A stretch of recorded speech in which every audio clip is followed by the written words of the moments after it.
할렐루야, 할렐루야. 주일 2부 예배 오신 산생의 모든 가족들 주님의 이름으로 환영하고 축복합니다. 오늘 우리가 찬양하고 예배드리는 그 이름, 예수 그리스도 이름 안에는 생명이 있습니다. 그 이름 안에는 능력이 있습니다.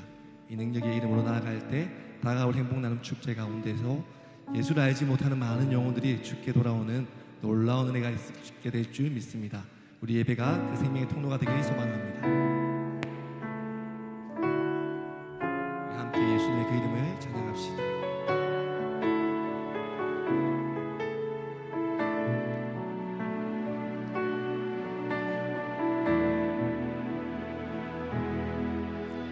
슬픈 마음이 있는 자,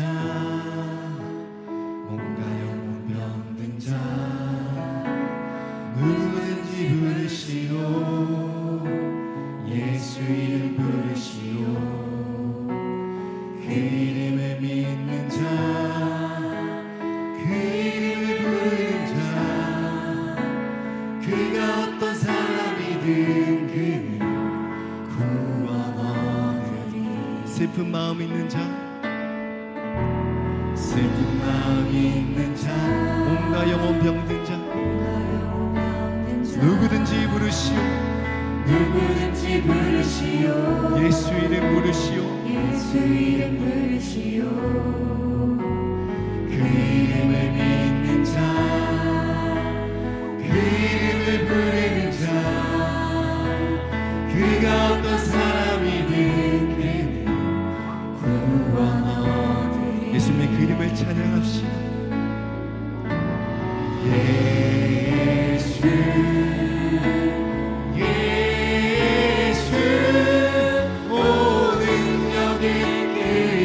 예수 나 외쳐 부르네. 예수 예수 오 구원의 그 이름 예수 나 외쳐. 우리 한 번 더 예수 예수 예수 오 능력의 그 이름 예수 나 외쳐 부르네. 예수 예수 예수 오 구원의 그 이름 예수 나 외쳐 부르네. 예수 그리스도.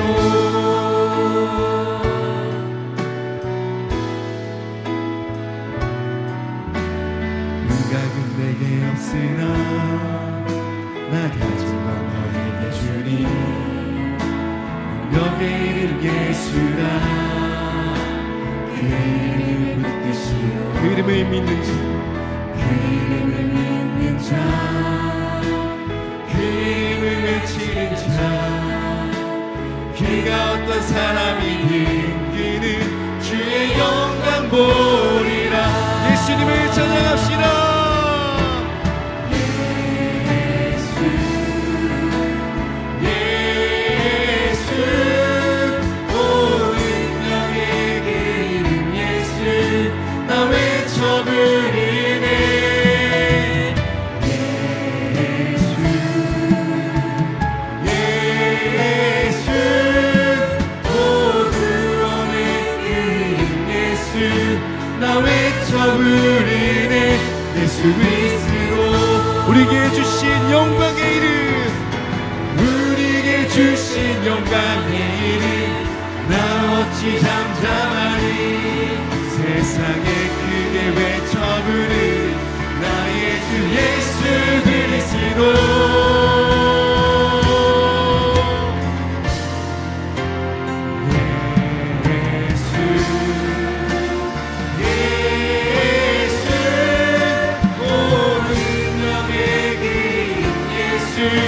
나 외쳐 부르네.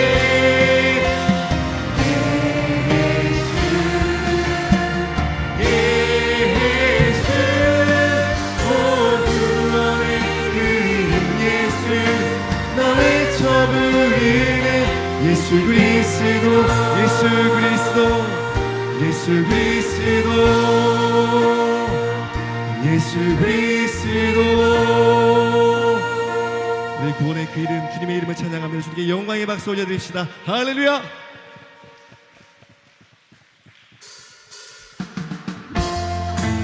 계속 주님을 찬양합시다. 우리를 죄에서 구속하시고 생명의 길로 인도하신 예수 그리스도의 십자가의 은혜를 찬양합시다.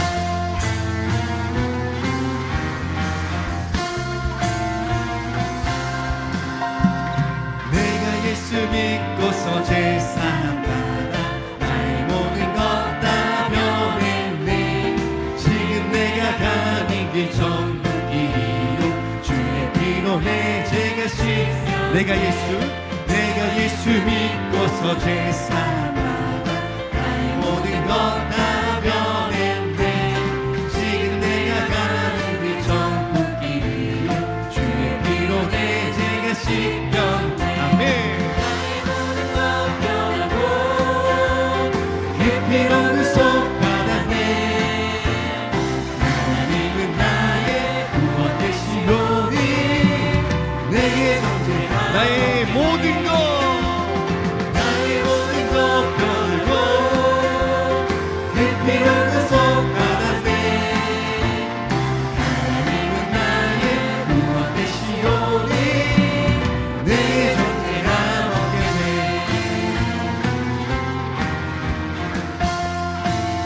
주님 밝은 빛께서 주님 밝은 빛에서 어둠을 치니 나의 모든 것 다 변했네.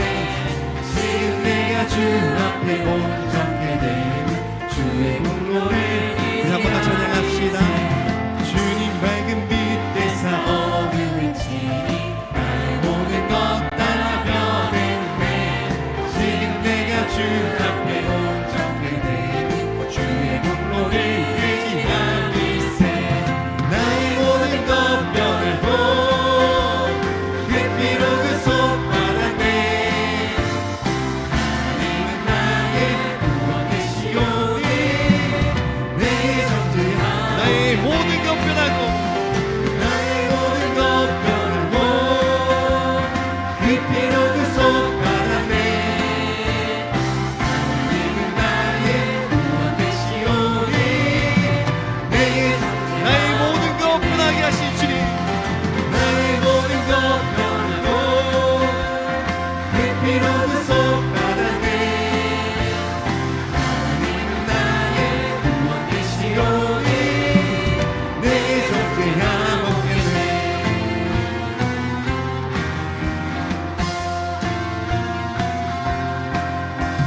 내게 성령이 임하고 그 크신 사랑 나의 맘에 가득 채우며 모든 공포 내게서 물리치시니 내가 항상 주 안에. 우리 한 번 더. 내게 성령이 임하고 그 크신 사랑 나의 맘에 가득 채우며 모든 공포 내게서 물리치시니 내가 항상 주 안에 있겠네. 나의 모든 것 변하고 그 피로 구속받았네. 하나님은 나의 구원 되시오니 내게 존재하는 나의 모든 것 변하고 나의 모든 것 변하고 그 피로 구속받았네. 그 피로 구속받았네. 하나님은 나의 구원 되시오니 내게 존재함 없겠네.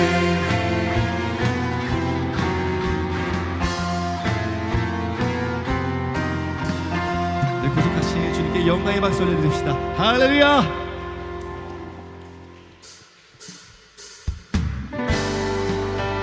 이 예배 가운데 우리 마음을 오셔서 우리 새롭게 하신 주님을 뜨겁게 찬양합시다.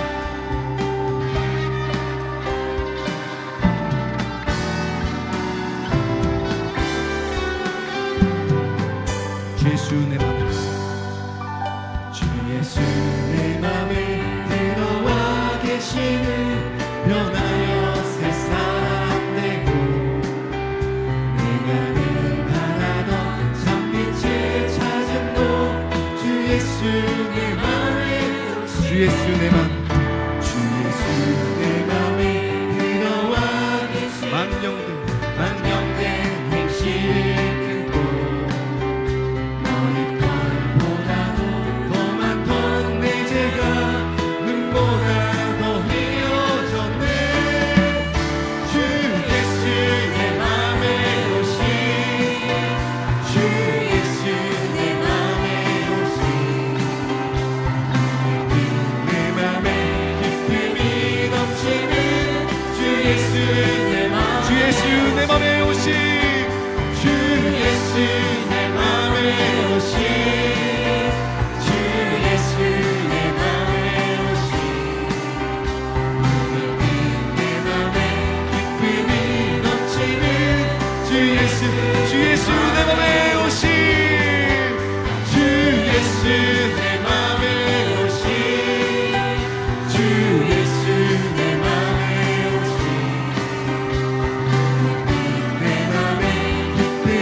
내 맘에 오신 사막이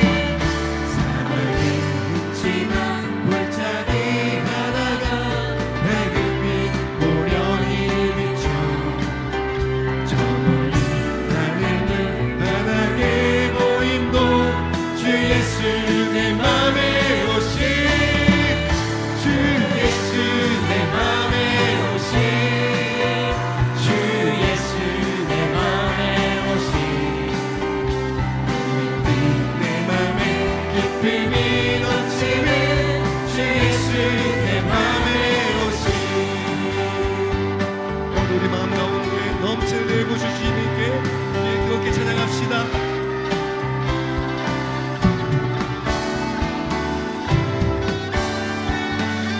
내가 저 천성에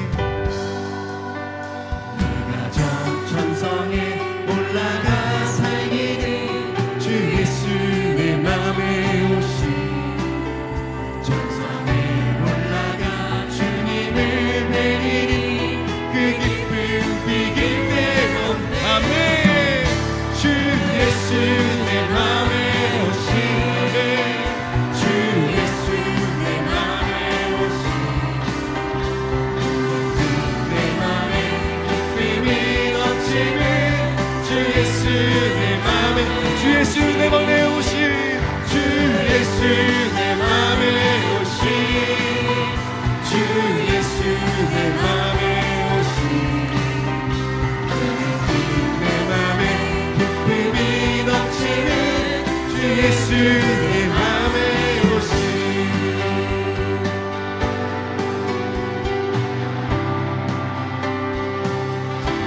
오늘 우리에게 물밀듯 넘치는 은혜를 부어줄 수 있게 영광의 박수 올려드립시다. 할렐루야.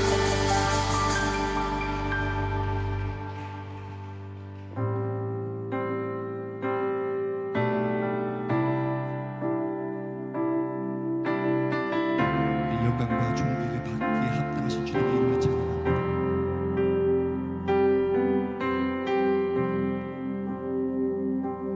우리 주 하나님 큰 영광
인내하시며 주님 알기를 주만 보기를 소망해. 함께 찬양합시다. 거룩히 살아갈 거룩히 살아갈 님과 두려움없는 믿음 주신 나의 하나님 완전한 사랑 완전한 사랑 찬양하리 찬양하리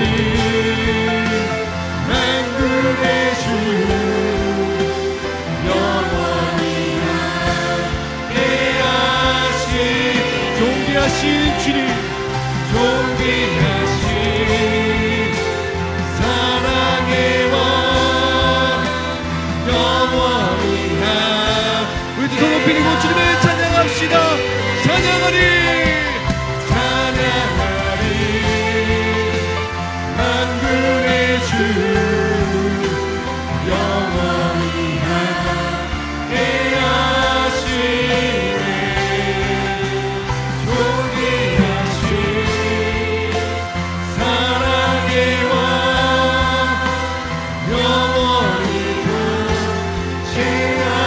주께로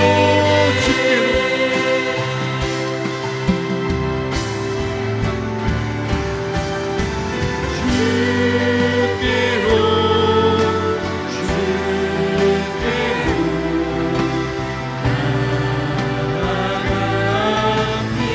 하나님 아버지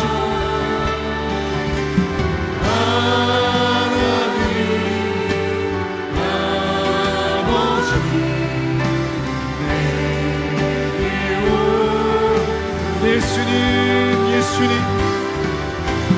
내 모습을 믿음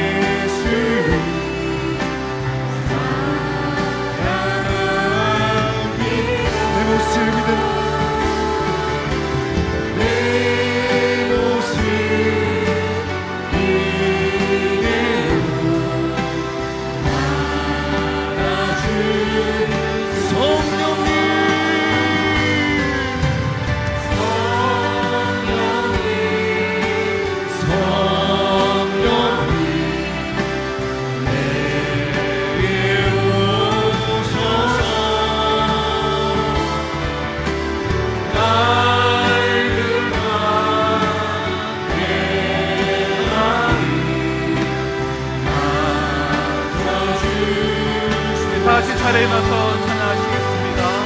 십자가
찬양하며 너희 모든 백성들아 그를 찬송할지어다. 우리에게 행하신 여호와의 인자하심이 크시고 여호와의 진실하심이 영원함이로다. 아멘. 나는 전능하신 아버지 하나님 천지의 창조주를 믿습니다. 나는 그의 유일하신 아들 우리 주 예수 그리스도를 믿습니다. 그는 성령으로 잉태되어 동정녀 마리아에게서 나시고 본디오 빌라도에게 고난을 받아 십자가에 못 박혀 죽으시고 장사된 지 사흘 만에 죽은 자 가운데서 다시 살아나셨으며 하늘에 오르시어 전능하신 아버지 하나님 우편에 앉아 계시다가 거기로부터 살아있는 자와 죽은 자를 심판하러 오십니다. 나는 성령을 믿으며 거룩한 공교회와 성도의 교제와 죄를 용서받는 것과 몸의 부활과 영생을 믿습니다. 아멘.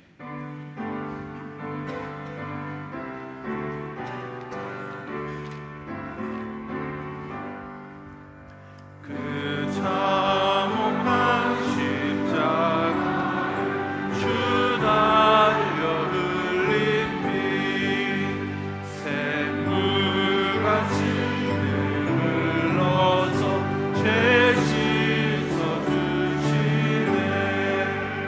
값 없어도 다 나와서 내 죄를 보하며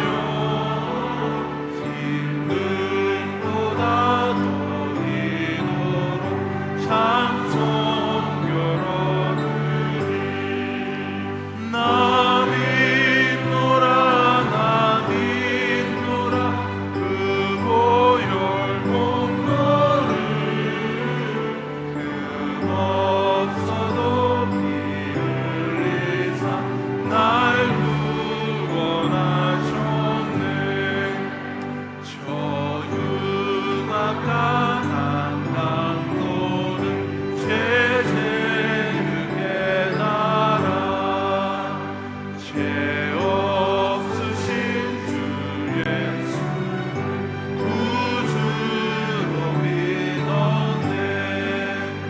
내 지은 죄 많아 주 예수 믿으면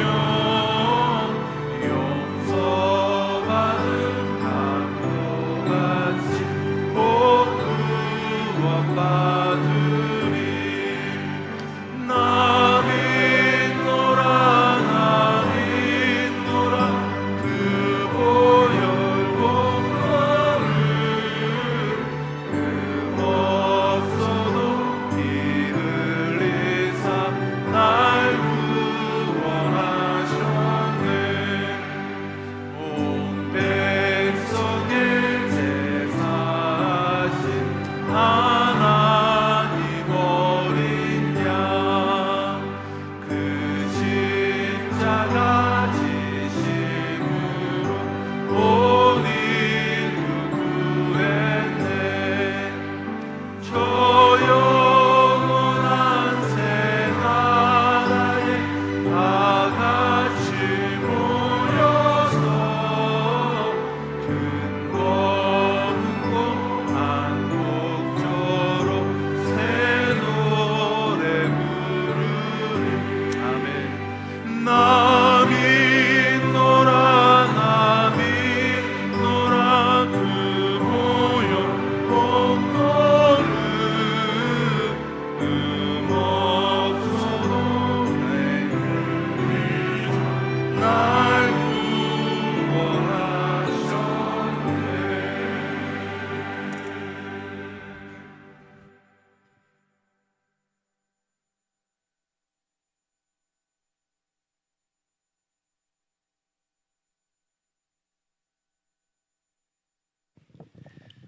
천지 만물의 창조주 되시며 우리의 생사복을 주관하시는 전능하신 하나님 아버지, 죄인된 저희들을 자녀 삼아 주시고 독생자 예수 그리스도의 십자가 보혈로 구원하시어 이 시간 예배드릴 수 있게 하시니 감사합니다.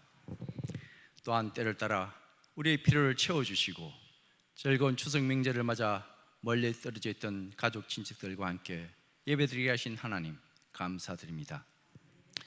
그럼에도 연약한 저희들인지라 혹여 주님의 영광을 가리지 않았는지 돌아보게 하시고 알게 모르게 죄에 넘어진 부분이 있었다면 주님 십자가 보혈로 용서하여 주옵시고 예배 가운데 임하시는 성령님 우리의 몸과 마음을 새롭게 하사 주님의 자녀로 살아가기에 부족함이 없도록 성령 충만케 하옵소서. 하나님 아버지, 주님의 몸된 교회 성도들을 위해 기도합니다. 이 시간 각 가정의 여러 문제들로 기도할 때 그 기도에 응답하여 주시고 몸이 아파 신음하고 고통 중에 있는 성도들을 긍휼히 여겨 주옵소서. 병으로 수술로 힘들어하는 성도들의 몸과 마음을 위로하여 주시고 치유와 회복의 은혜를 베풀어 주시기를 간절히 바라옵나이다. 전능하신 하나님, 우리 교회를 주님의 뜻 안에서 세워주시고 맡겨주신 사명을 감당할 수 있도록 인도하여 주시니 감사드립니다. 이제 2025년 행복남 축제를 비롯한 교회 일정들 가운데 함께하여 주옵시고 우리 산성 공동체가 사랑으로 하나 되는 교회 되게 하여 주옵소서.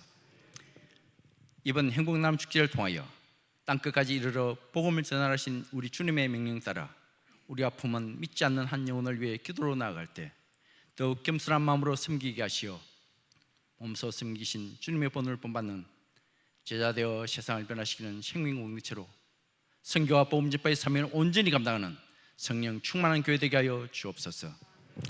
이 시간 예배를 위해 준비한 아름다운 찬양으로 예배 자리에 나아가는 할렐루야 찬양의 찬양을 연락하여 주시고 이 시간 말씀 선포하실 목사님에게 말씀의 권능을 다하여 주옵소서.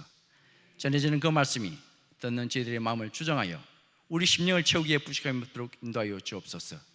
그리하여 선포되어지는 그 말씀이 우리가 세상 속에 살아갈 때 능력이 되고 승리케 하는 말씀으로 받아들이고 순종하게 하옵소서. 이른 아침부터 주의 몸된 교회와 예배를 위해 수고하시는 손길을 축복해 주시길 원하오며 우리를 죄에서 구원하신 예수님 이름으로 기도드립니다. 아멘.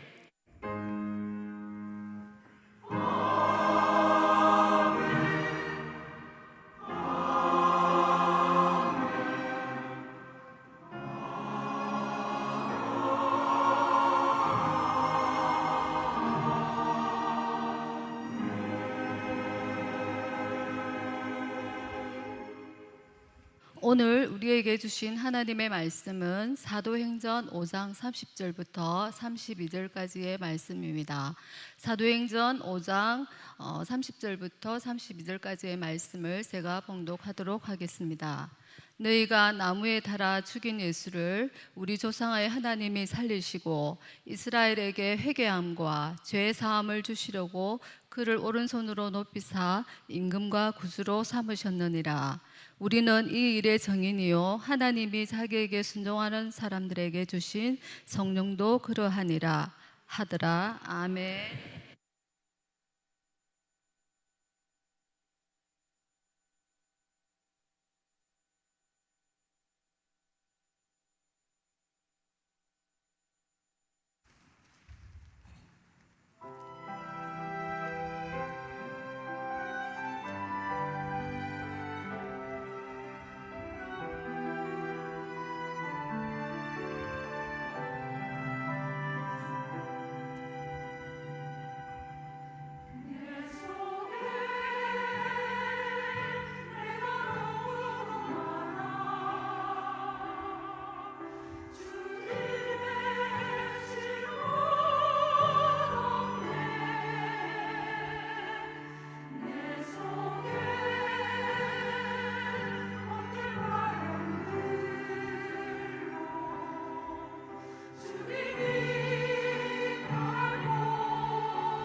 귀한 찬양의 고백과 함께 주님의 손에 우리 복문하도록 하겠습니다. 먼저 그 나라와 먼저 그 나라와 그 나라와 그 이름 그리하며 이 모든 것을 너희에게로 하시리라.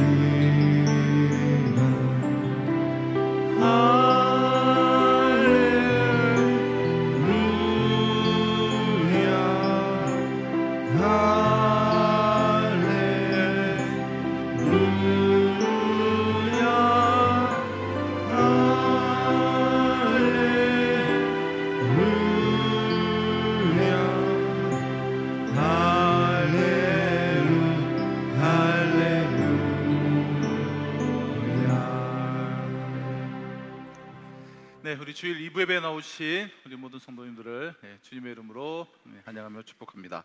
우리 교회 앞에 알려드린 소식 투부를 우리 참조해 주시고요. 오늘 2부 예배 후에 우리가 바로 이 자리에서 잠시 공동의회를 가질 텐데요. 이제 다른 것이 아니라 이제 건물과 토지와 관련된 교회 재정이 이제 좀 이동을 할 때는 우리가 공동회의를 한번 거쳐야 되기 때문에 우리가 농지를 관리하는 그런 비용으로 우리가 교회 일반 재정이 이제 넘어가는 데 있어서 우리가 잠시 결의를 하는 그런 시간을 우리 갖도록 하겠습니다. 우리 다음 주 2025년 행복 나눔 축제가 있는데요. 우리 5개 영상이 있는데 그 중에 오늘 4번째 영상 한번 보도록 하겠습니다.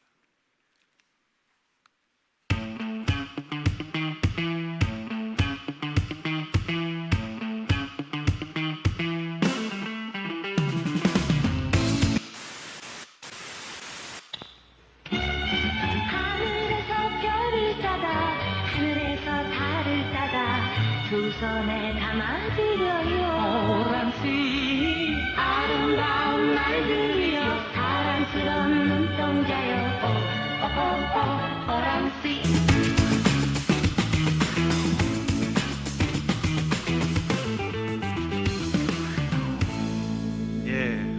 저는 개인적으로 되게 좋아하는 CM송인데 하늘에서 별과 달을 들이듯 그냥 뭐 다 끼워 맞추는 겁니다. 웃어주셔야 될 때를 안 웃어주시면 아주 곤란합니다. 센스가 없다는 그러니까 소리를 듣습니다. 그러니까 우리 그냥 뭐 CM송 다 끼워 맞춰서 그렇게 하고 있습니다. 이제 정말 우리 이제 하늘에 빛나는 이제 별이 되도록 주께로 돌아오는 자들, 특히 많은 사람들을 주께로 돌아오게 하는 자들은 우리가 하늘의 별과 같이 빛나게 될 것이다. 우리 그런 말씀도 있지 않습니까? 우리가 사랑하는 우리가 VIP들 가슴에 품고 기도하시는 분들 정말 내 가슴 속에 우리가 별이 될 수 있도록 우리 기도하시고 마지막까지 섬기고 또 기도하고 초청하는 일에 마음을 모아주시기를 부탁을 드리고요. 우리 다음 주일에는 이제 2부 예배 초청 예배로 이 자리에서 드려지게 되고요. 우리가 이제 1부 예배 따로 없고 다 함께 드리기 때문에 근데 우리가 생각보다 촘촘하게 앉으시면 많이 앉을 수가 있어요. 그래서 지금 둥성둥성 앉으셔서 그렇지. 그래서 다음 주는 우리가 같이 이렇게 초청 찬양 간증 집회로 드려지고요. 그 다음 주는 우리가 복음 초청으로 우리 1부 예배 평소와 동일하게 드려지게 됩니다. 특별히 다음 주는 우리 예배 시간에 헌금 시간이 따로 없습니다. 들어오실 때 헌금함에 넣어주시고요. 그리고 우리가 초청돼서 오시는 분들 우리 인도자와 함께 우리 안내 데스크로 오셔서 간단한 이제 초청 카드 성함을 적어주시면 우리 VIP에게 준비된 선물을 그렇게 우리 드리도록 하겠습니다. 그리고 우리 다음 주와 그 다음 주에 우리가 초청해서 오시는 VIP들을 위해서 1대1로 복음을 이제 전하려고 하는데요. 우리가 초청 간증 집회도 있고 또 복음을 또 전하는 시간도 있겠지만 1대1로 그분을 위해서 우리가 복음을 전하기를 나의 VIP에게 복음을 우리가 함께 나누기 원하시는 분들은 이번 주 수요일까지 신청을 해주면 이 전도 포팔팀에서 1대1로 물론 복음을 전하는 분은 한 분이고 함께 두 분이 같이 가셔서 옆에서 아론과 훌처럼 기도를 하실 텐데 그렇게 우리의 VIP에게 1대1로 복음을 전하기를 원하시는 분들은 수요일까지 신청을 해주시면 한 30분 정도 그렇게 복음의 전체 내용을 나누고 또 결신하고 결단하는 그런 시간까지 갖도록 하겠습니다. 우리 수요일까지 이제 신청해 주시면 되겠습니다. 우리 문암축제 안내위원 우리 신청을 해주시고요. 우리 하반기의 세례식이 11월 2일에 있습니다. 그리고 필리핀 단기 선교 내년 1월에 있는 청소년들 중심으로 다 팀이 구성되었고요. 그리고 그 외에 우리 청년들, 장년들, 우리 성도들 중에 우리 선착순으로 우리 5분 그렇게 함께 필리핀 단기 선교에 동참하시면 큰 은혜의 시간이 되실 거라 생각이 됩니다. 그 외 내용 우리 주부를 참조하셔서 우리 또 축하하시고 축복해 주시고 기도해 주시면 감사하겠습니다. 예수님께서 세상을 떠나시면서 제자들과 그리고 장차 이 세상에 등장할 하나님의 교회를 향해서 복음을 전하라라고 그렇게 말씀을 하셨습니다. 아주 특별한 명령을 내리신 것이죠. 그러니까 복음을 전하되 이래 소규모가 아닌 모든 민족에게 온 세상 땅 끝까지 그렇게 복음을 전하라라고 말씀을 하셨습니다. 자, 이 명령은 너무나 좀 굉장한 명령이고 아주 엄숙하고 무게감이 있는 그런 명령이기 때문에 우리 학자들은 대사명, 제일 큰 명령, 영어로는 Great Commission, 대위임 명령, 좀 이런 별명을 지어서 우리가 부르는데요. 신약 성경에는 이 지상 명령이 약 5회 반복해서 기록되어 있습니다. 우리가 잘 알다시피 마태복음 마지막 장인 29장 19절에는 28장 19절에 보면 너희는 가서 모든 민족을 제자로 삼아라라고 말씀하시죠. 그러니까 모든 민족에게 복음을 전해서 예수님의 제자를 삼아라라고 말씀하셨으니까 이 너무나 대단한 것이죠. 그럼 마가복음으로 넘어가면 역시 마지막 장 16장 15절에 보면 너희는 온 천하에 다니며 만민에게 복음을 전파하라라고 그렇게 명령하십니다. 또 누가복음으로 넘어가서 보실까요? 역시 마지막 장 24장 47절을 보면 누가복음은 조금 간접적으로 복음을 전하도록 명령하는데요. 또 그의 이름으로 제사함을 받게 하는 회개가 예루살렘에서 시작하여 모든 민족에게 전파될 것이 그렇게 구약에도 이미 예언되어 있으니 그렇게 기록되었듯이 너희는 이 모든 일의 증인이라. 이 모든 일에 너희가 증인이라는 말은 너희는 이 복음을 땅 끝까지 전하는 사람이 되어야 된다라는 그 명령이 이 속에 포함되어 있습니다. 자, 그리고 요한복음 20장 21절에는 아버지께서 나를 보내신 것 같이 나도 너희를 보내노라. 즉 파송한다는 말씀을 하시고 드디어 이 마지막 클라이막스인 사도행전 1장 8절에 이르면 오직 성령이 너에게 임하시면 너희가 권능을 받고 온 유대와 사마리아와 땅끝까지 이르러 내 증인이 되리라. 이렇게 말씀하세요. 그럼 땅끝까지 이르러 내 증인이 되리라 라는 말은 내 증인이 되어라 라는 그런 명령이 이 속에 포함되어 있는 것입니다. 여러분, 십자가에서 죽으시고 부활하신 예수 그리스도는 하늘의 권세와 또 땅의 모든 권세를 하나님으로부터 위임을 받은 최고의 통치자시요 최고의 권력자세요. 이러한 왕 중의 왕이 우리를 향하여서 마지막으로 이렇게 명령을 하셨습니다. 땅끝까지 복음을 전하라. 그리고는 하나님 나라로 이렇게 올라가셨습니다. 자, 그러므로 이 엄숙한 이 명령 앞에 아무도 아니오라라고 말할 수가 없어요. 일단 예수님을 나의 구주로 영접하고 주님하고 부르는 사람은 여러분 예외가 없이 이 명령에 복종할 수밖에 없습니다.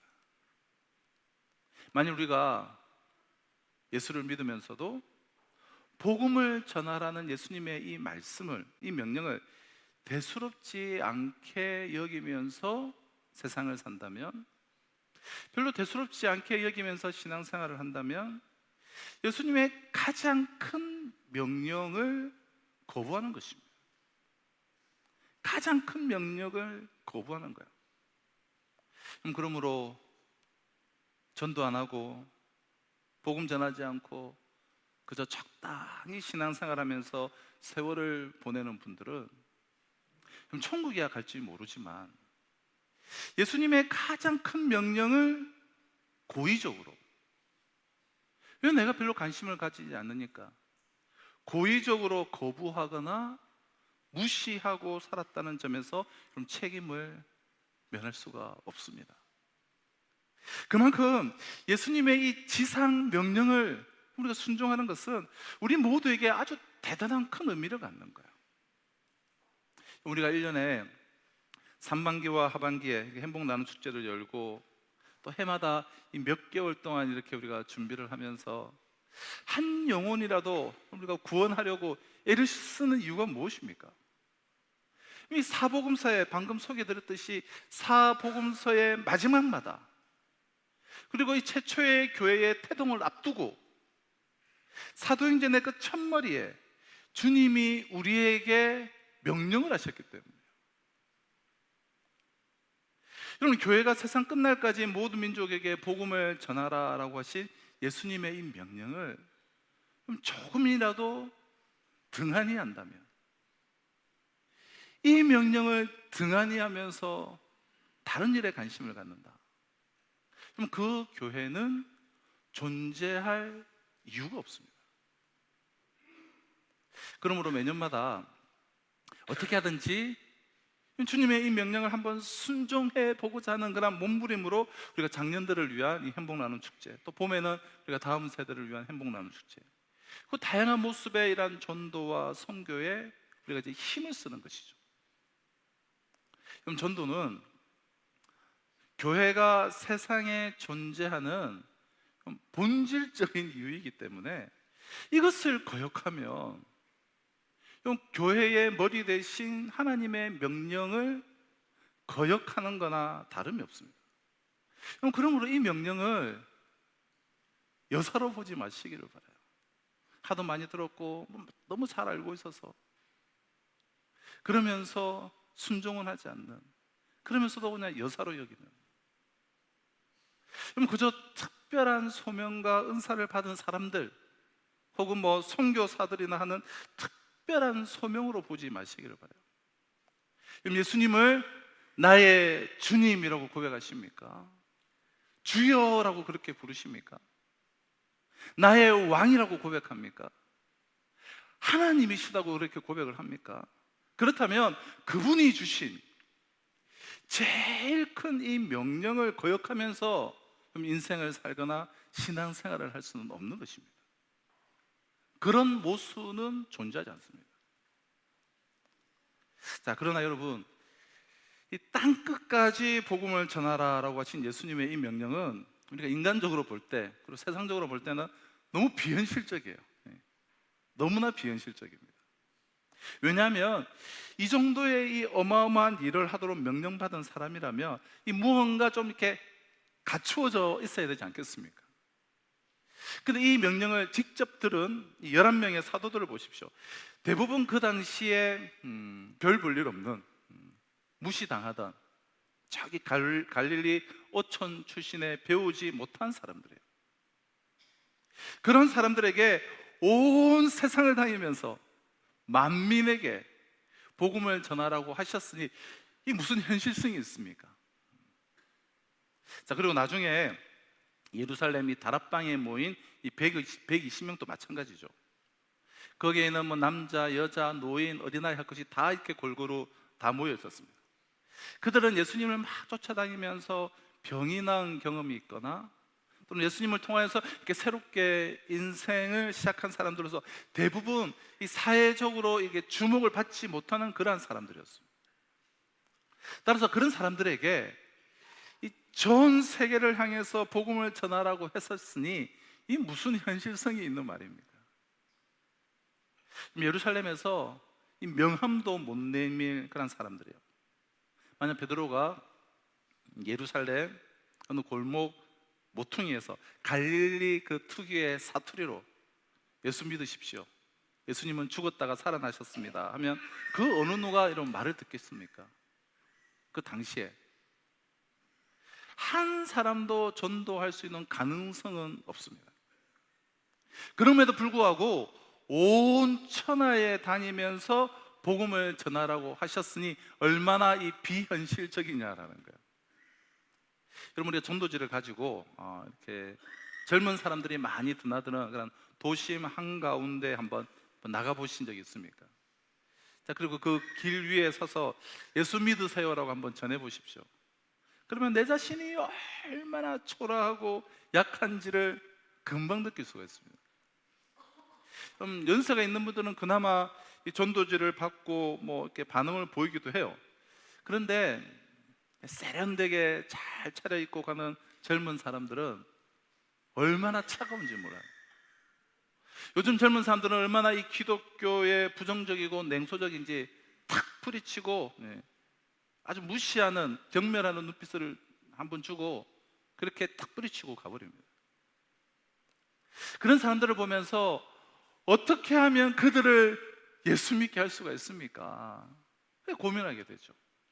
그리고는 이것은 그냥 절벽이구나 그런 생각이 들어요.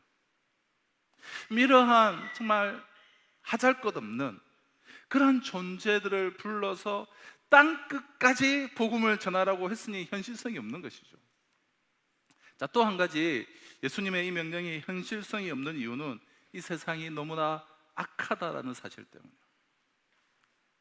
그럼 세상은 아직도 이 하나님의 이 원수인 사탄의 이 점령 지역이에요.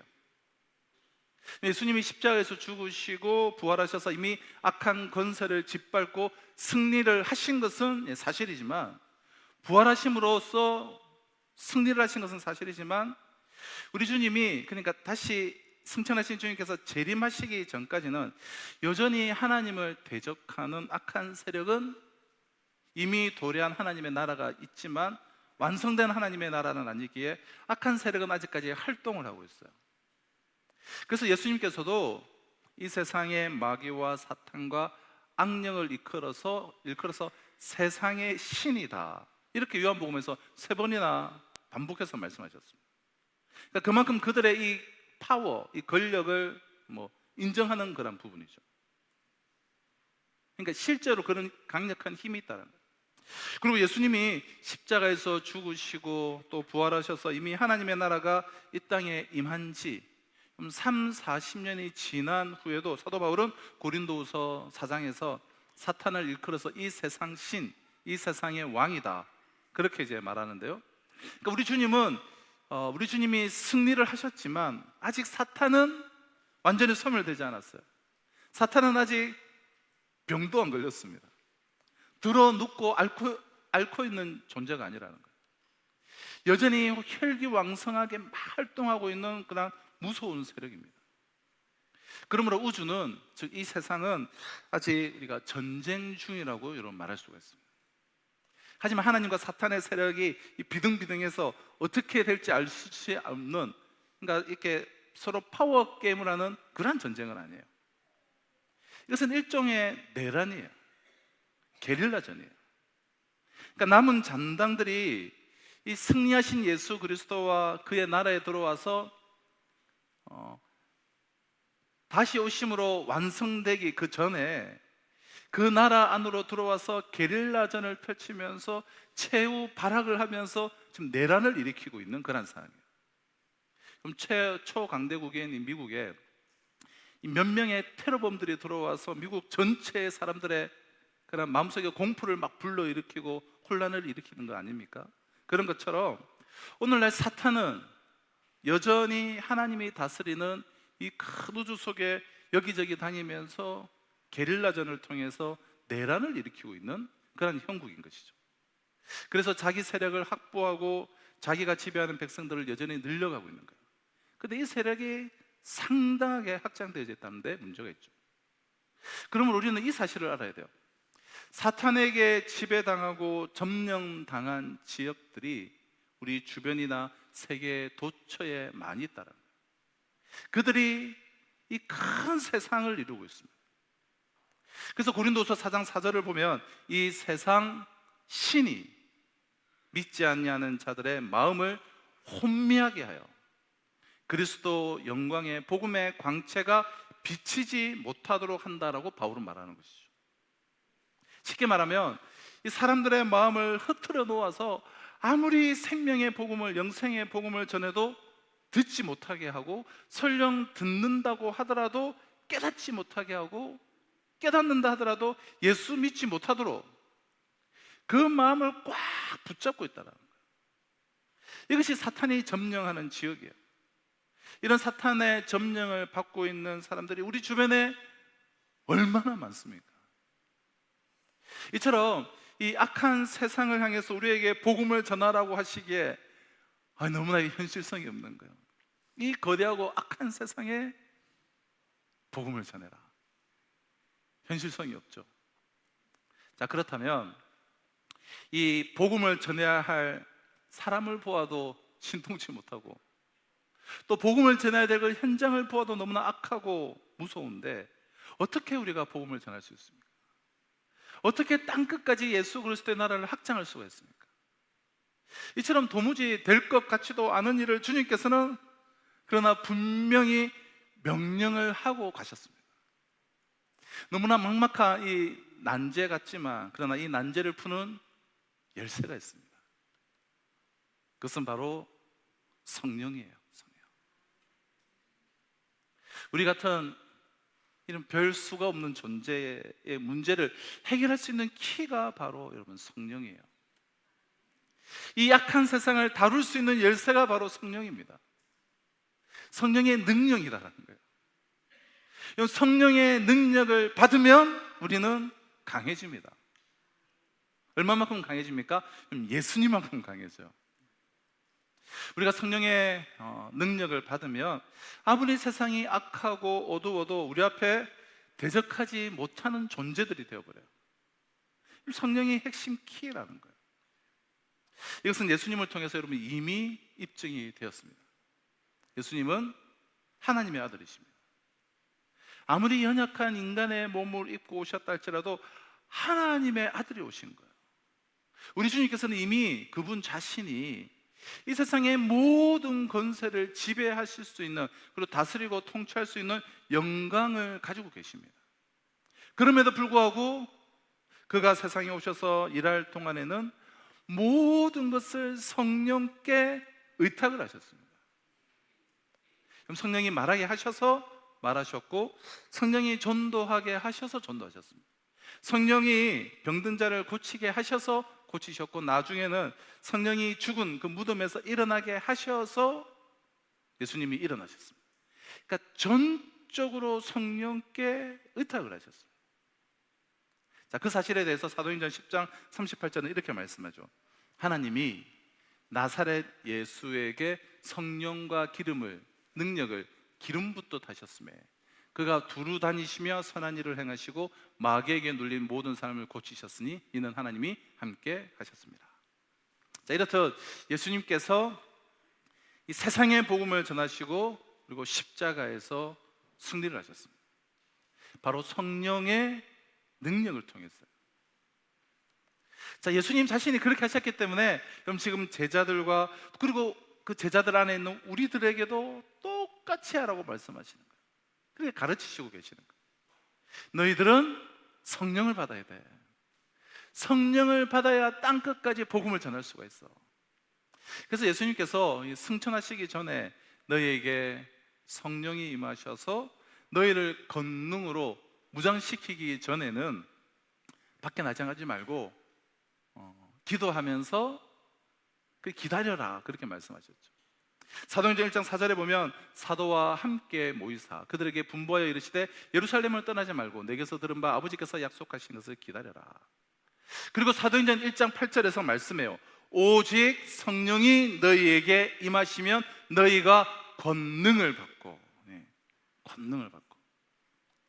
그 다음에는 이 권능이 얼마나 대단한 권능인가를 좀 말씀하는 거잖아요. 우리가 사는 동네에서만 전도할 수 있는 권능입니까? 예루살렘에서만 전도할 수 있는 그런 권능인가요? 우리 집안 식구만 전도할 수 있는 권능인가요? 아니에요. 예루살렘을 넘어서 온 유대와 사마리아까지, 오늘 지금 우리로 말하면 전라도까지, 일본까지, 북한까지. 그 다음에 또한 성령의 능력은 그 정도로 그냥 끝나지 않습니다. 너무나 그 능력이 커서 그 이상으로 뻗어나가요. 어디까지입니까? 땅끝까지.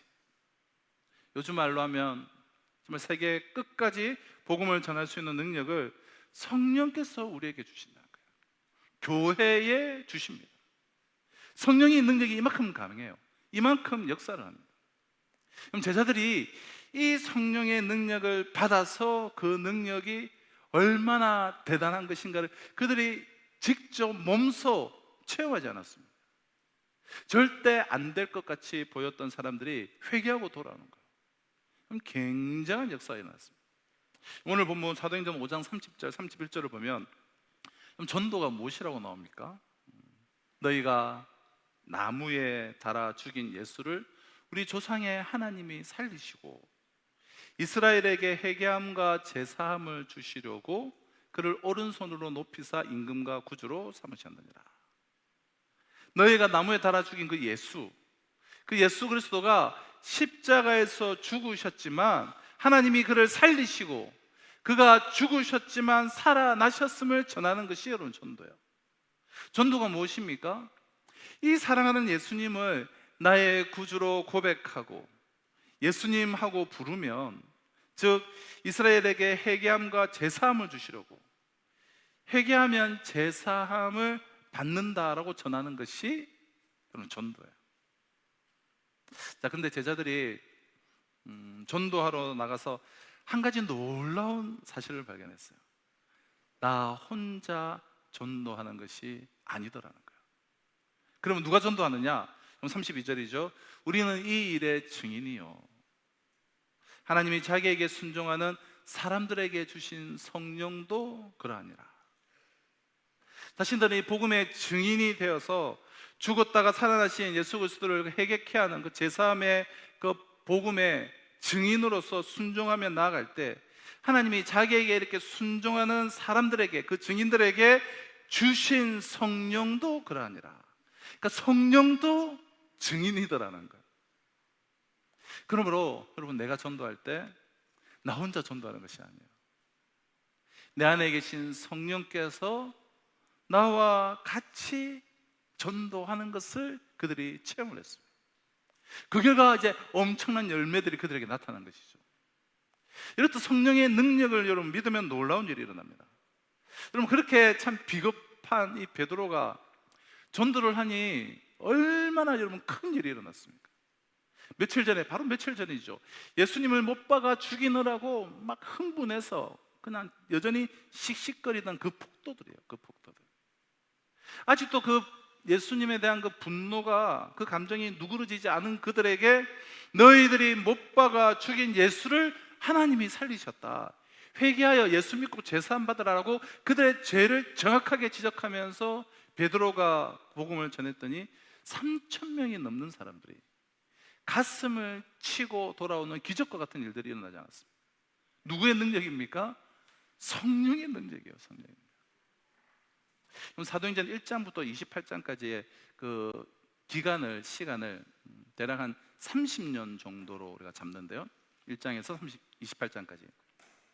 그럼 사도행전에서 제일 처음 등장한 교회에, 그 마가 다락방에 있던 120명의 그 제일 처음 예루살렘 교회잖아요. 그 교회의 교인 수는 120명밖에 되지 않았습니다. 그런데 약 30년이 지난 후 사도행전의 기간 동안 예수 믿고 돌아온 성도들의 숫자를 학자들은 최소한 10만 명 이상으로 그렇게 어림잡습니다.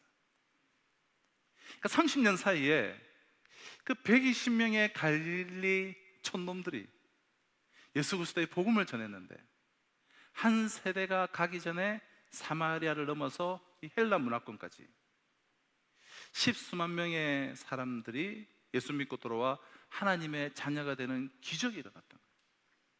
누구의 역사입니까? 성령의 역사예요. 그러므로 예수님께서 성령을 통해서 그 능력이 얼마나 큰가를 입증하셨습니다. 또한 사도들이 성령을 받고 그 능력이 얼마나 강한가를 입증을 하였습니다. 초대교회가 이 사실을 입증을 했습니다.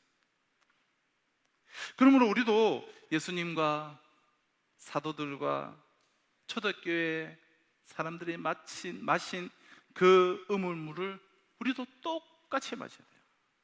똑같이 마시면 똑같은 성령의 역사는 일어나는 거예요. 즉 하나님의 능력의 원천인 성령을 마시는 거예요. 그런데 여러분, 놀랍게도, 아니 감사하게도 성령은 이미 교회에 임하셨습니다. 할렐루야. 예.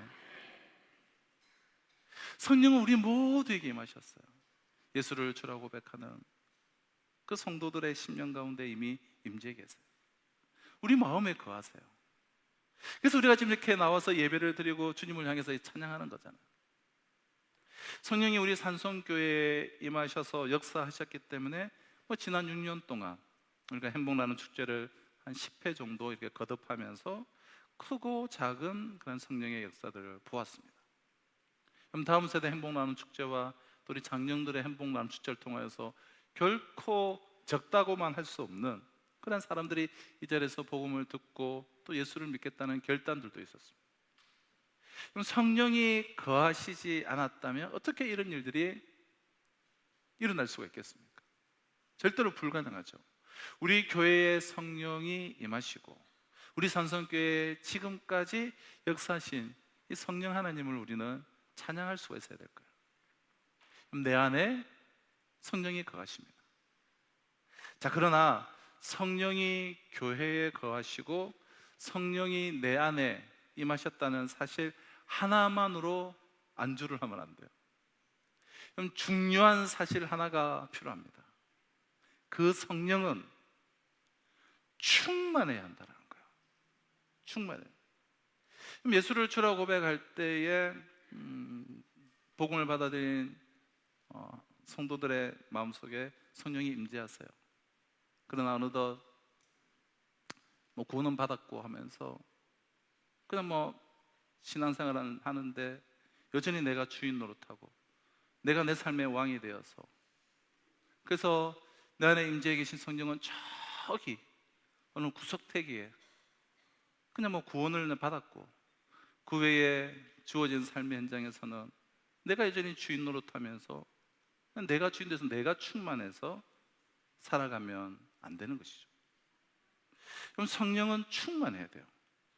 교회에 충만해야 되고 내 안에 충만해야 됩니다. 우리의 가정에 충만해야 돼요. 한국 교회에 충만해야 돼요. 충만할 때에 역사가 일어나는 거예요. 그럼 사도행전을 보십시오. 베드로를 소개할 때마다 어떻게 소개하냐면 베드로가 성령이 충만하여 이르되, 바울도 마찬가지죠. 바울이 성령 충만하여 이르되, 스데반을 소개할 때도 성령과 믿음이 충만한 사람, 모두가 충만함이라고 하는 그러한 대명사가 있었습니다. 이 충만의 역사 때문에 하나님과 원수된 사람들이 복음을 듣고 돌아오는 그러한 기적이 일어나는 거예요. 우리도 충만해야 됩니다. 그럼 성령이 충만하다는 것은 막연한 것이 아니에요. 성령 충만한 교회는 특징이 있습니다. 오늘 몇 가지 특징을 짧게 간략하게 말씀드리고자 하는데요, 마음에 잘 담으셨으면 좋겠어요. 그리고 본인이 정말 성령 충만한지 안 한지를 한번 점검해 보십시오. 만약 성령 충만하지 못하다면 그럼 충만하기를 정말 사모하는 사람이 되어야 될 거예요. 그럼 첫째, 성령 충만하면 입이 열려요. 오순절 다락방에 임한 성령은 제일 먼저 그 120명의 입을 열어 놓았습니다. 꼭 다물고 있던 사람들의 입을 열어서 하나님의 큰 일, 복음을, 예수 그리스도를 전하도록 하셨어요. 그래서 이 온 예루살렘에 막 소동이 일어날 정도로 이 120명이 그냥 곳곳에 소리 지르고 다녔어요. 성령 충만한 사람은 안 믿는 사람들을 옆에 들고 그냥 두고 가만히 있지를 못해요. 저 영혼을 어떻게 구원할 수 있을까? 어떻게 하면 저 사람에게 복음을 좀 전할 수가 있을까? 어쩌다가 입을 열지 못하고 피곤해서 입을 다무고 전할 기회를 놓쳐버리면 집에 돌아와서 마음이 편치 않아요. 내가 그때 전했어야 되는데. 누가 그 사람 안에 충만한 것입니까? 성령이 충만한 사람이니까 그런 감정이 일어나는 거예요. 그리고 믿지 않는 사람을 뭐 차를 타고 가다가 만나든지 길에서 만나든지 커피숍에서 만나든지 간에 이상하게도 말을 하고 싶어요. 어쩌다가 20년 전에 동창을 우연히 만났다 해도 마찬가지예요. 그런데 내가 무슨 말을 해야 될까? 처음에는 그냥 벙벙해요. 그러나 일단 너 교회 나가니? 예수를 믿니? 하고 일단 입을 열기 시작하면, 또 내 안에 있는 간증을 나누기 시작하면, 그때부터는 뭐 전도 폭발을 배웠든지 안 배웠든지, 성경을 많이 알든지 모르든 상관없어요. 나도 모르게 말문이 터요. 중요한 것은 내 안에 성령이 충만하면 성령께서 말씀을 주신다는 거예요. 두 번째로, 성령 충만하면 여러분 담대해집니다. 사람을 두려워하지 않아요. 복음을 부끄러워하지 않습니다. 세상을 두려워하지 않습니다. 그 겁쟁이 베드로가 성령 충만하자 얼마나 담대해졌는지, 여러분이 성경을, 사도행전을 펼치기만 하면 금방 나와요. 그럼 전도라는 것은 사탄을 향해 선전포고하는 거예요. 뭐 내가 전도지를 들고 나간다, 내가 어떤 전도 대상자를 만난다는 것은 그래서 사탄을 향해서 선전포고를 하는 것입니다. 그래서 기독교를 일컬어서 전투하는 종교다라고 우리가 말하기도 하죠. 그러나 지금도 사탄은 말씀드린 것처럼 막강한 힘을 가지고 교회를 핍박하는데, 그리고 복음을 전하지 못하도록 가로막고 있는데 성공을 하고 있습니다. 전도자들을 얼마나 괴롭히는지 모릅니다. 전도하려고 하는 사람들 얼마나 못 살게 구는지, 얼마나 그냥 가로막는지, 상황들을 뒤틀리게 만드는지 몰라요. 다른 무엇보다 얼마나 많은 그리스도인들을 아예 전도하려는 생각조차 갖지 않고 주저앉아 있도록 만드는지 몰라요. 생각조차 가지 않고 그냥 주저앉아 있도록. 그럼 사탄은 자기 때가 얼마 남지 않은 것을 알고 집요하게 가진 수단 방법을 다 동원해서 복음을 전하지 못하도록 핍박하고, 복음을 듣고 예수님을 나의 구주로 고백하는 자들을 못 살게 하고, 그 무엇보다도 가장 강력하게는 수많은 그리스도인들을 복음 전도에는 아무런 관심이 없고 그냥 주저앉아 있는 그런 종교인으로 만들고 있다는 사실을 우리는 기억해야 됩니다. 그러나 여러분, 아무리 사탄이 이렇게 아우성을 치고 발부동을 쳐도 우리가 성령 충만하면 이 사탄의 역사를 좀 짓밟고 승리할 수가 있습니다. 왜냐하면 예수님이 승리하셨기 때문이에요. 예수님의 본을 따라서 나아갔던 제자들이, 초대교회가 이미 승리한 것이 입증이 되었기 때문이에요. 여러분, 사람 보고 겁이 납니까? 전도하려고 하면 부끄럽습니까? 충만하지 못한 사람이에요. 그렇다면 기도해야 합니다. 주님, 충만하게 해주세요. 그럼 세상 향락에 취해서 비틀거리면서 사는 것, 일상생활 적당히 미지근하게 하면서 사는 것, 여사로 주일 예배에 빠지고 막 이렇게 여행 다니는 것, 그런 것은 하나도 부끄럽게 생각지 않으면서 한 영혼을 영원한 죽음에서 구원하여 하나님의 거룩한 백성을 만들려고 수고하는 것은 왜 그렇게 부끄럽게 생각을 합니까? 이것은 성령 충만하지 못해서 나오는 인간적인 반응이에요.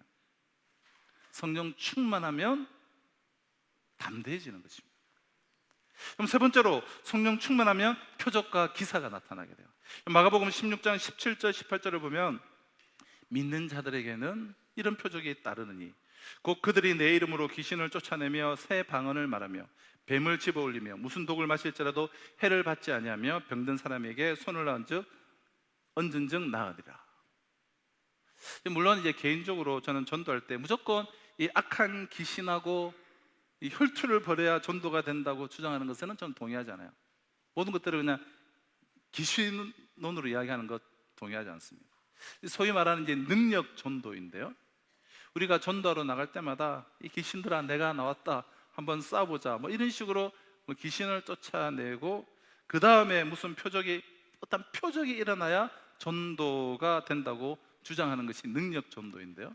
그래서 자꾸 그런 것들만 자꾸 뭐 치유, 은사 뭐 이런 것만 자꾸 강조하는 경우가 있는데 저는 그런 주장에 동의하지 않습니다. 우리는 예수의 이름으로 나아가요. 예수 이름 자체가 권능이에요. 그 어떤 기적과 표적보다 예수 이름 자체가 권능이에요. 우리 안에 성령이 거하시고 충만하다면 그거 하나만으로 충분한 거예요. 그동안 우리 교회가 뭐 대단한 무슨 표적과 기사와 같은 것들이 뭐 있지 않았어도 어둠의 쇠사슬을 끊고 주님 앞으로 그 심령들이 나올 수 있었던 것은 예수의 이름, 복음 그 자체의 능력이 있기 때문입니다. 자, 그렇다고 해서 우리가 이 표적과 기사를 거부해서는 안 되죠. 그럼 경우에 따라서 하나님께서 표적과 기사를 불러일으키게 했대요.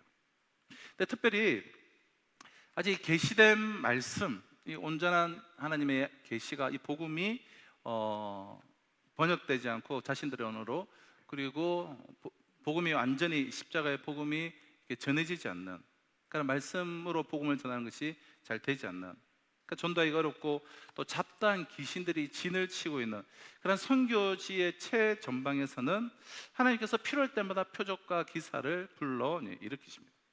그럼 다들 잘 아시듯이 로마 제국은 황제를 신으로 섬기는 나라였어요. 그리고 잡다한 신들과 그도 신하, 그 신하의 겁을 먹고는 날마다 그 신들을 달래기 위해서 온갖 제사를 지내는 그런 나라였습니다. 이런 나라가 어떻게 그 300년 사이에 기독교 나라로 바뀌었을까요? 어떻게 300년이라는 그 짧은 기간 동안 그 시골스러운 그 몇 사람들이 전하는 예수 그리스도의 그 복음 앞에 그 큰 제국이 무릎을 꿇게 되었을까요?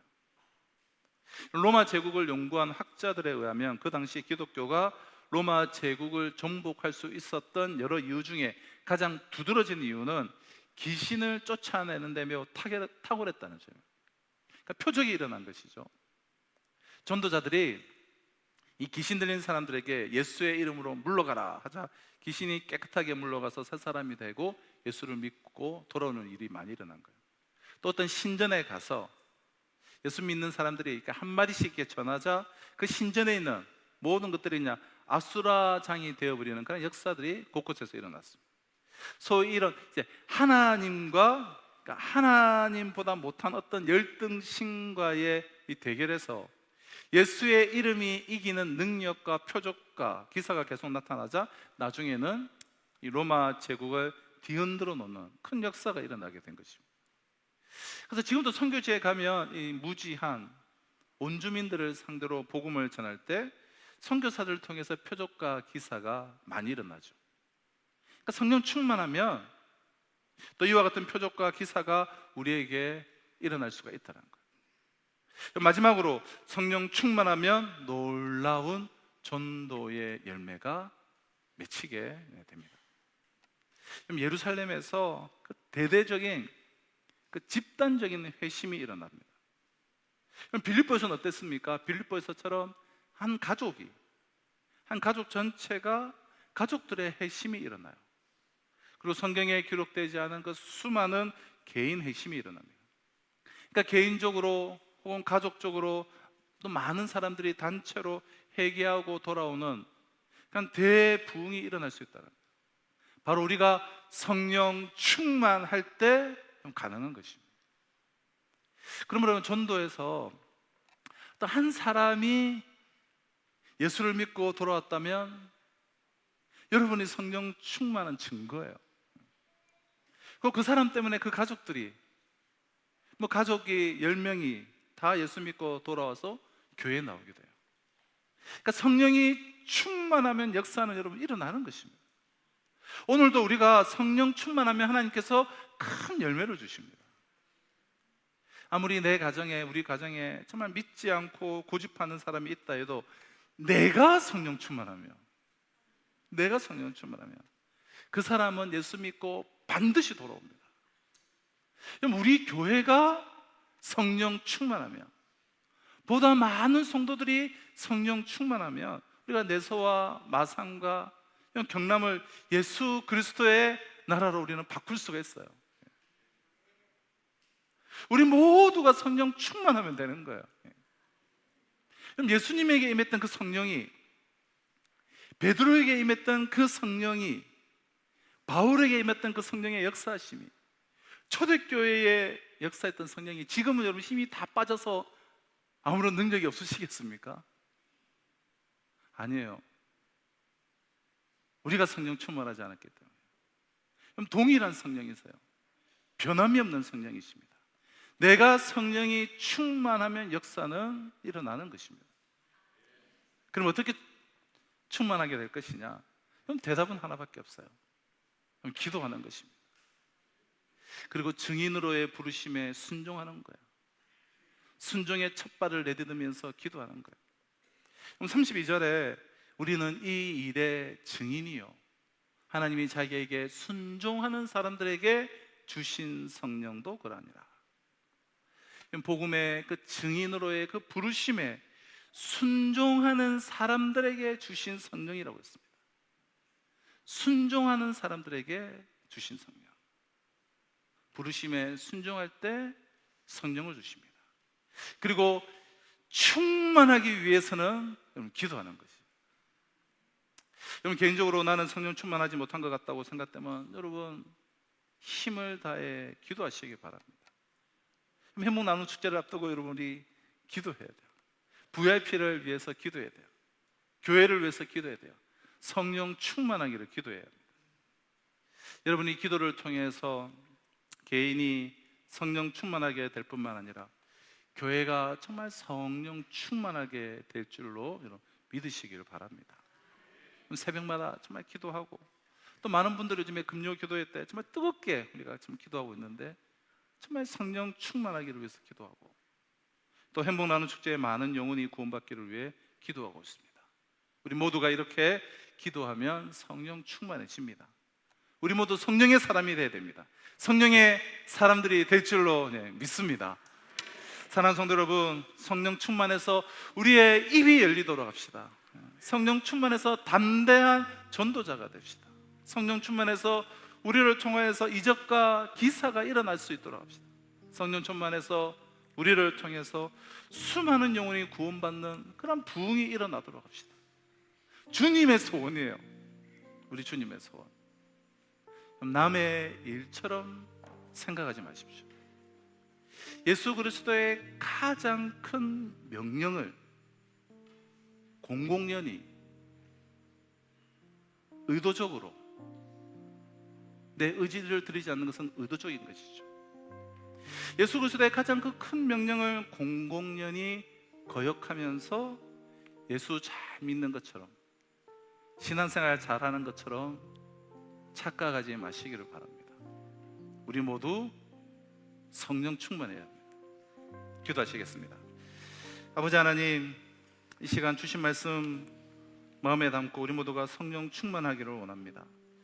주님, 우리 각자의 심령에 기도의 문을 여시고 하늘로부터 임하는 성령의 충만함이 우리를 온전히 사로잡아 우리 한 사람 한 사람, 비록 힘이 적어 보이고 약해 보이지만 우리를 통하여 천을 이루고 강국을 이루는 기적이 곳곳에서, 이곳에서 시작하여서 땅끝까지 일어날 수 있도록 축복해 주시옵소서. 우리 교회만이 아니라 한국교회 전체가 성령 충만하여 이 나라를 다시 한번 치유하고 구원하고 변화시키는 우리 모두가 될 수 있도록 은혜를 내려 주시옵소서. 예수님의 이름으로 기도합나이다. 아멘.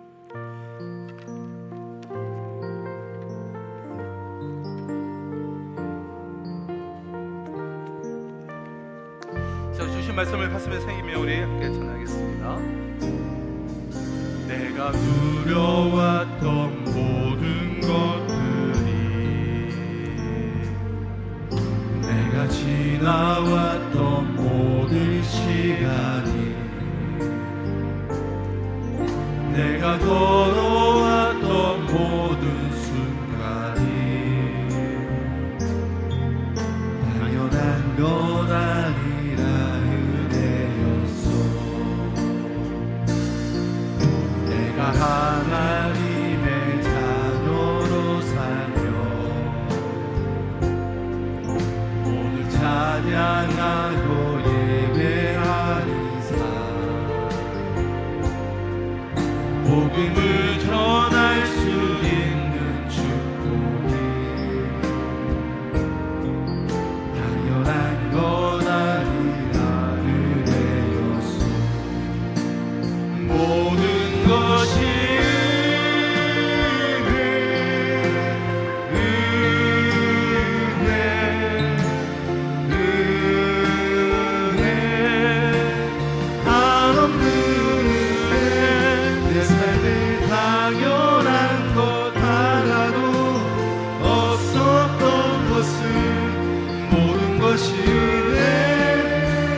다 같이 자리에 일어나서 찬양드리겠습니다. 모든 것이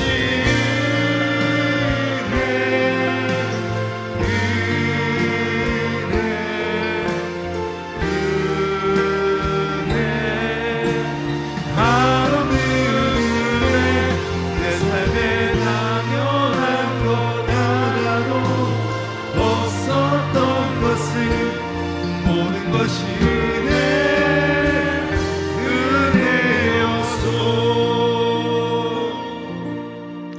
사랑과 은혜와 자비가 풍성하신 하나님 아버지, 이 시간 성령의 사람들이 성령의 능력을 덧입고 특별히 성령의 임재가 충만한 이 예배당에서 하나님을 예배하며 찬양하며 경배에 올려드립니다. 이 예배 우리 주님께서 기뻐 흥양하신 줄로 믿습니다.